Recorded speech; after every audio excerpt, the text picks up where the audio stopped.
Now it's time to show us. It's time to prove what you've done and how it helped you. So what have you got? Are you ready to do some demos for us?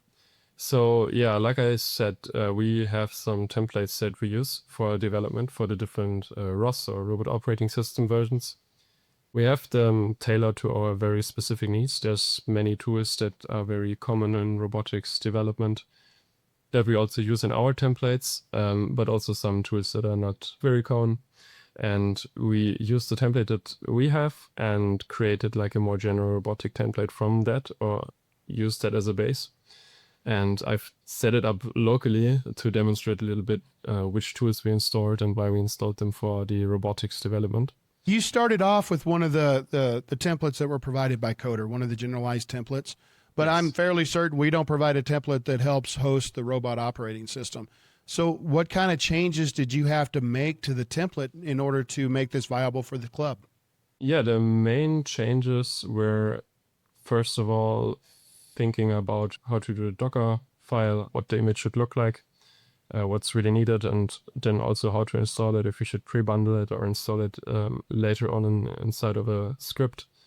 But a lot of those tools are quite heavy, also take some time to install. Some of them we have to install from source. So we bundled those together in the Docker file. Mm-hmm. And as a default image, we use the ROS2 version image that's publicly available in the registry, and just build on that and install all the tools.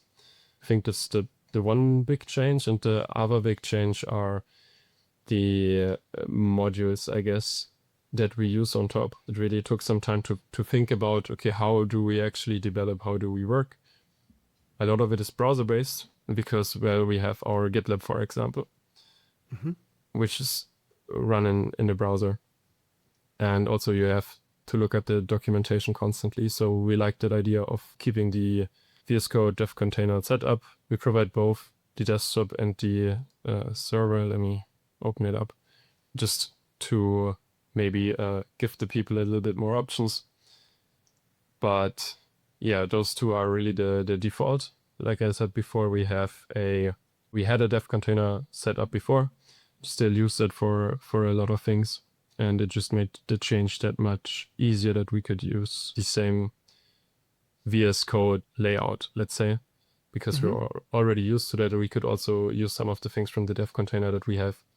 And yeah, for the times that we don't just code in an IDE, but we actually have to test the robot, there's different ways to do that.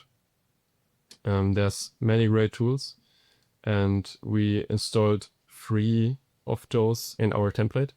The first one being a Gazebo. It's like a robotic simulation software. We have our own fork of that we use. Then there's Lichtblick. I think it was called Foxglove before. It's probably more well-known under that name.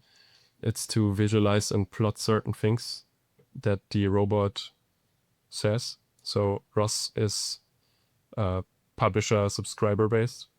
And most of the debugging that you do, you look at the messages that 2 components send each other. So you have like maybe like a camera component, and the camera sends the process data to some navigation component.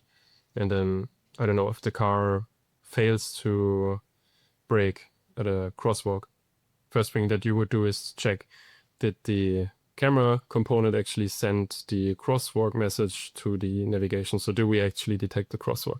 And you can do that with tools like Lichtblick, but you can also do that with tools like ArcQT or Arvis that we also installed.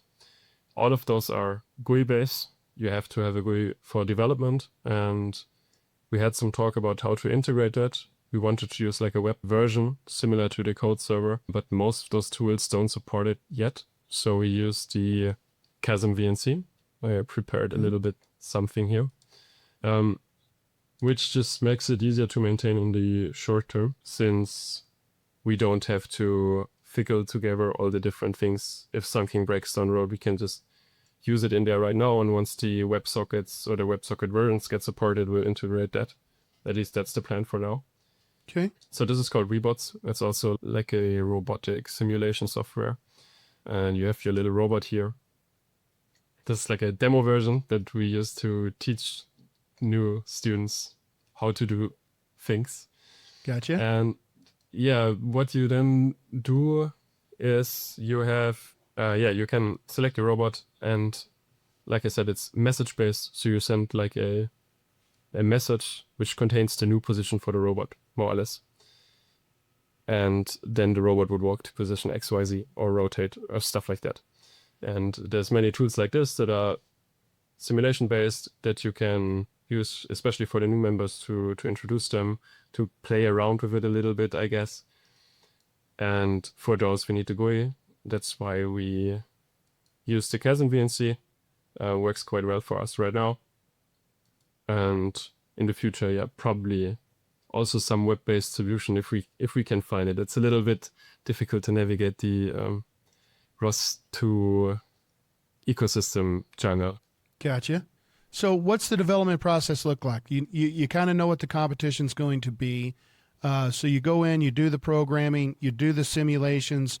Once you get the simulations where you think they're right, then you're going to actually pass those off to the robot and make sure that they work in real time? Yes.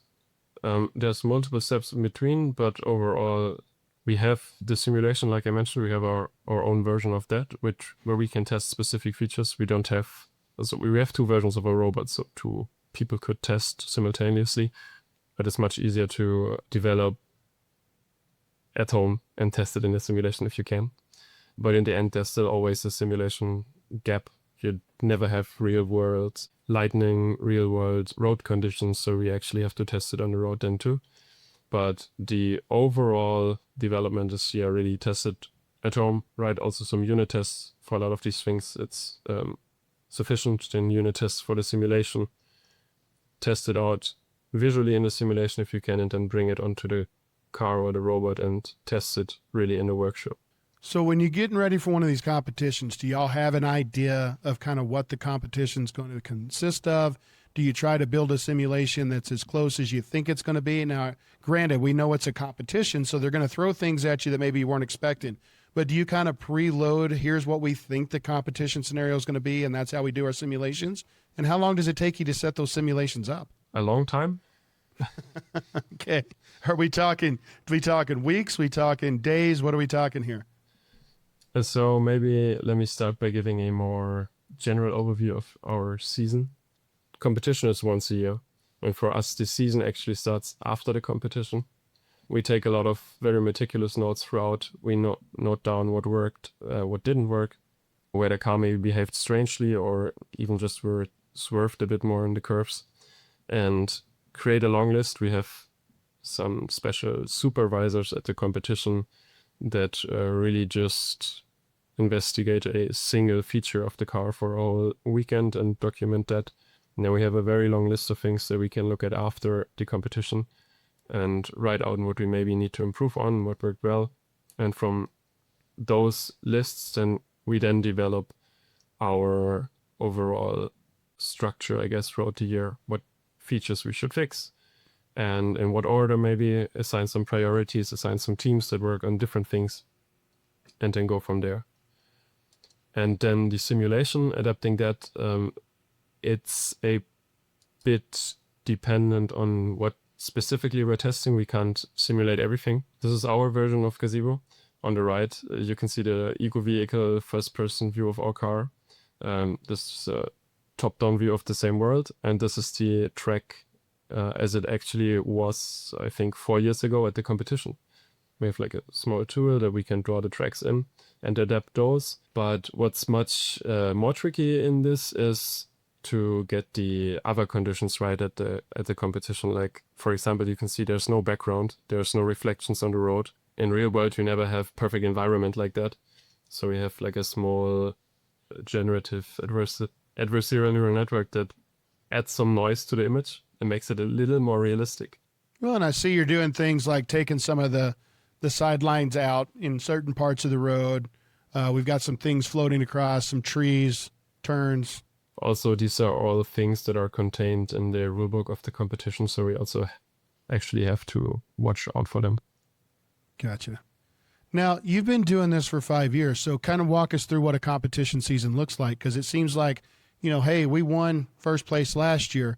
What does the next season look like? Is it something completely different? Are you just trying to learn how to shave time off, or maybe they're throwing different obstacles at you? What's the difference between seasons, and how do you prepare for it? Yeah, that depends basically from season to season. I can maybe give a more concrete example from one that sticks particularly in my mind, I guess. Okay. On this track here, you can see these little parking boxes. Mm-hmm. And in the past, it was a rule that you drive around the track 3 times and you can park once every drive-through. And if you do it successfully, you get a multiplier on your points. So if you do it 3 times and 3 times correctly, then your points are times 3 in the end, which Gotcha. is very good.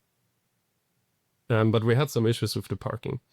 So we noticed at the competition before that I think one of the parking attempts failed because the car didn't actually see this little box, or it saw it a little bit too late. So there was then the main goal to fix during the whole season leading up to the next competition. And that's really what we structured the development on.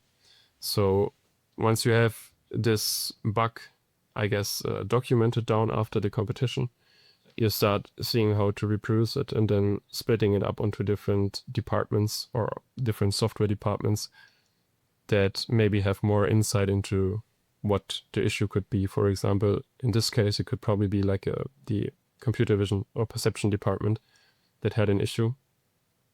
So you assign it to that team. Of course, you have some other bugs that get assigned to different teams, and then they really start working on that throughout the year. Then, of course, we also have exams, so we have some breaks in between. But leading up to the next competition, you start to get like a sense of, okay, maybe we get finished with this particular problem, but not with this one.